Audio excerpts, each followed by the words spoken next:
Hey everybody, I'm Jack, and this is Raw Tropical Living. Thanks for joining me today. Hope you're all doing well out there and your week got off to a good start. We got a little bit of rain. I was surprised this morning. I didn't expect it. I actually was doing some tie-dye, about to do some tie-dye work, and a little rain blew in, but we can use it, so no complaints there. Just was a little bit off yesterday. Just didn't really do a video. Happens from time to time. C'est la vie. But today I want to talk about raw food diet recipes and what I recommend. Guys, I do videos every day, so if you haven't already subscribed to my channel, I'd appreciate if you go down and hit that subscribe button now. Then be sure you click on the little bell and check send notifications so you'll stay subscribed to the channel. Wearing one of my favorites and one of our best sellers today, Powered by Plants. That's a strong shirt. I like it. I like the colors. I like a lot about it. If you go to my store down in the description below, you can find this. And when I say this, I don't mean just one t-shirt. I got them on different things like tank tops, women's, various women's shirts and design, and styles. So anyhow, go check it out. So raw food diet recipes, that's the main thing everybody clamors about. And the first thing I want to tell you is stop obsessing over recipes. And I'm gonna spell everything out today because somebody will not listen very well and they'll be like totally confused and take me to task. I get taken to task by mommies every once in a while, like, well, that's not blah, blah, blah. They'll write me behind the scenes, but I'm talking about stop obsessing. In fact, there's even a running joke between a whole bunch of people out there. Like, we just joke with each other. Like, as soon as we show each other a piece of food, we go like, you remember how parrots do in movies? Recipe, recipe, recipe.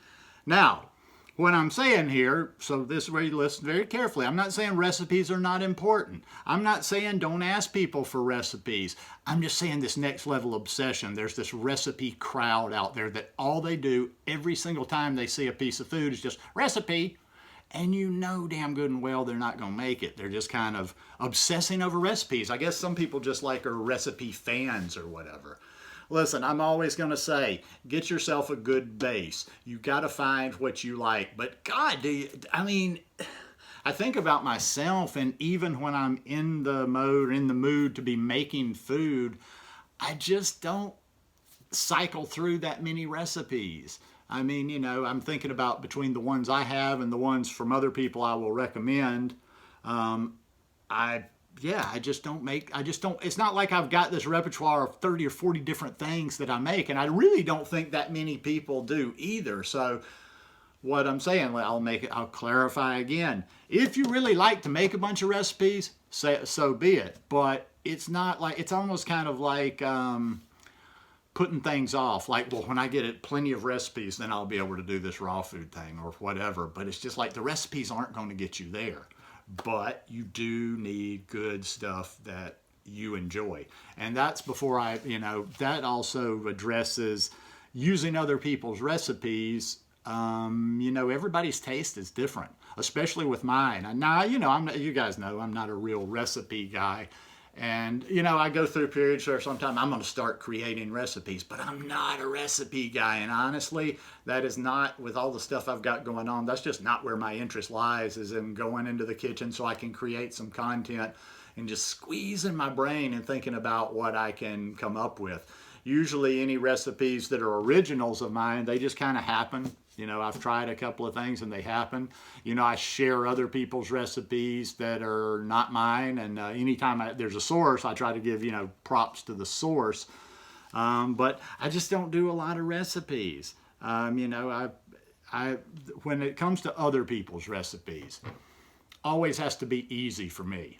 And you know what? Like I say, people have different interests. Sometimes people, even in the cook world, people have a number of cookbooks. So I can understand that not everybody's going to have that same exact thought of mine, but you don't need just like library after library. I tell you, being the lazy raw vegan I am, and it's probably because if they hadn't been easy, I probably wouldn't have settled as much on her recipes. But Raw Food Romance, Lissa Raimondi. I use her recipe when I do make recipes, and it's been a while since I've been in a recipe mode. Like a good portion of them are hers. I've got that first, I don't know if that's the first book she ever put out. It was actually a 30-day meal plan, and I try to go back in and recommend that one as much as possible. And I try to recommend it to people. You may not be looking for any sort of a meal plan, and that's okay. That's why that book was a double bonus, because it was a meal plan and it had good recipes in there. And I got the book from her. Oh, it's been almost 3 years since we were hanging out. But even at that time, I didn't need to do a plan. I wasn't looking to do a plan. And me and her don't eat exactly the same. And I was living in the tropics. But I'll tell you what, that one book right there has about 2 or 3 or 4, and I haven't even hardly scratched the surface. I took the easiest ones with maximum taste that I really liked out of there. But there was 2 recipes in there. And actually thinking about hers, I might have to make some chili this weekend. There was 2 recipes in there that made the whole, and they're not, that all the recipes look really good, but even if there had only been 2 recipes in there, which I remotely cared about, I would have still gotten the book. And it's her pad thai and it's her chili. You need a dehydrator for the chili. I guess you can do some of the stuff. You can do the steps in an oven, low temperature, and then there's 3 or 4 others that I've made. Now she's got, I don't know how many recipes in there.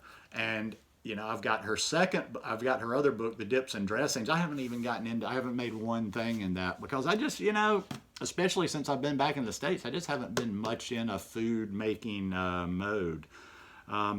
And sometimes too, people when they want to dissect and deconstruct my diet and say, well, that's not healthy, or well, maybe we shouldn't listen because of this.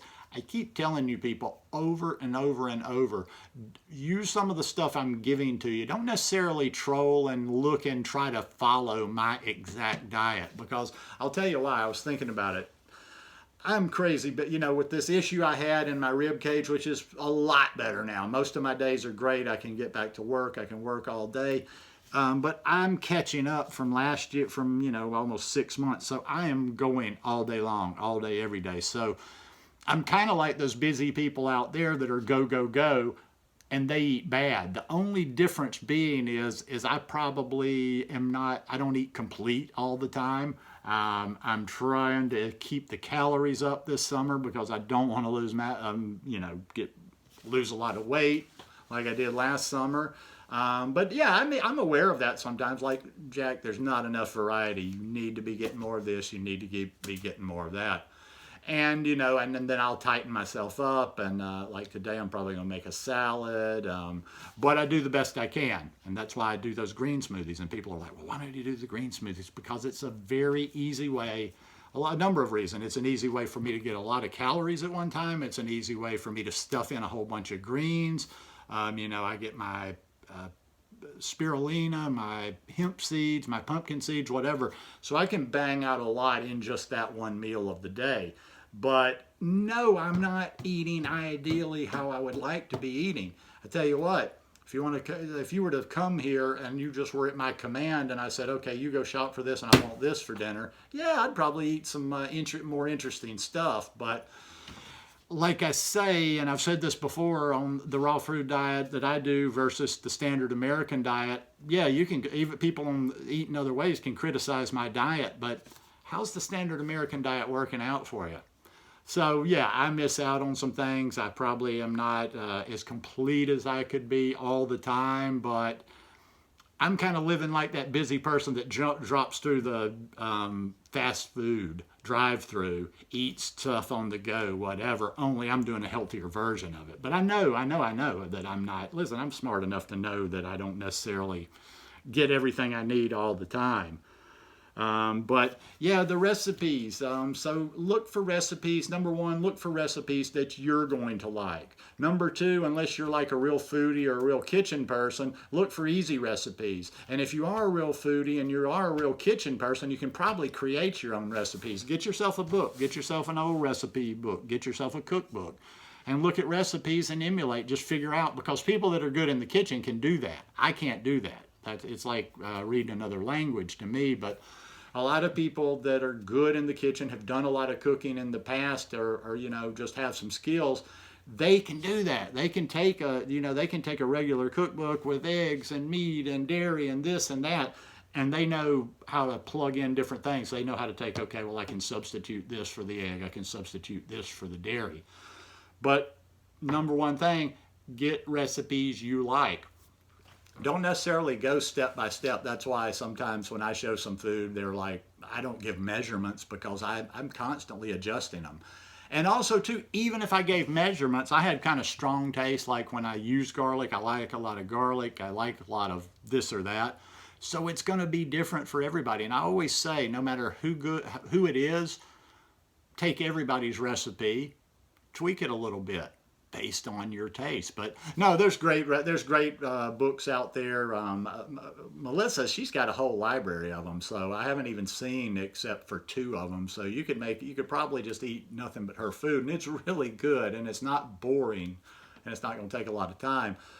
Chris Kendall, I keep saying it. You know, I got that dehydrator several months back. I made cinnamon rolls for a while. I keep saying I'm gonna make pizza, and then there's something I forget what the base is or the crust is made out of, but there's something that's not all that readily available in my area, and I keep forgetting before, say, I go to Pensacola to, you know, get all my ducks in a row and kind of, you know, write down what I'm gonna need, but.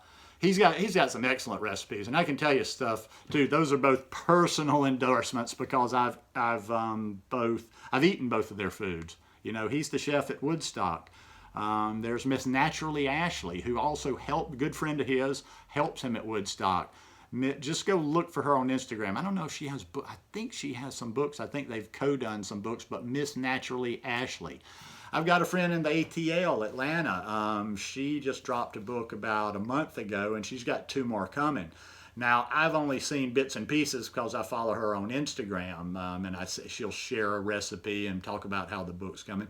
Totally recommend her if you can find her on Instagram. Her account is Leaves and Wanders, just like it sounds. You leaves and wanders.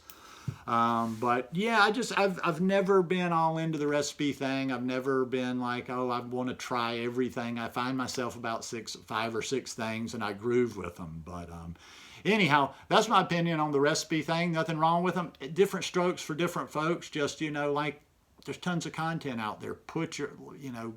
Look for what you want and know who gives you what you want. But anyhow, hope you guys enjoyed this one today. If you like it, please give me a thumbs up, and I'll see you tomorrow. Peace.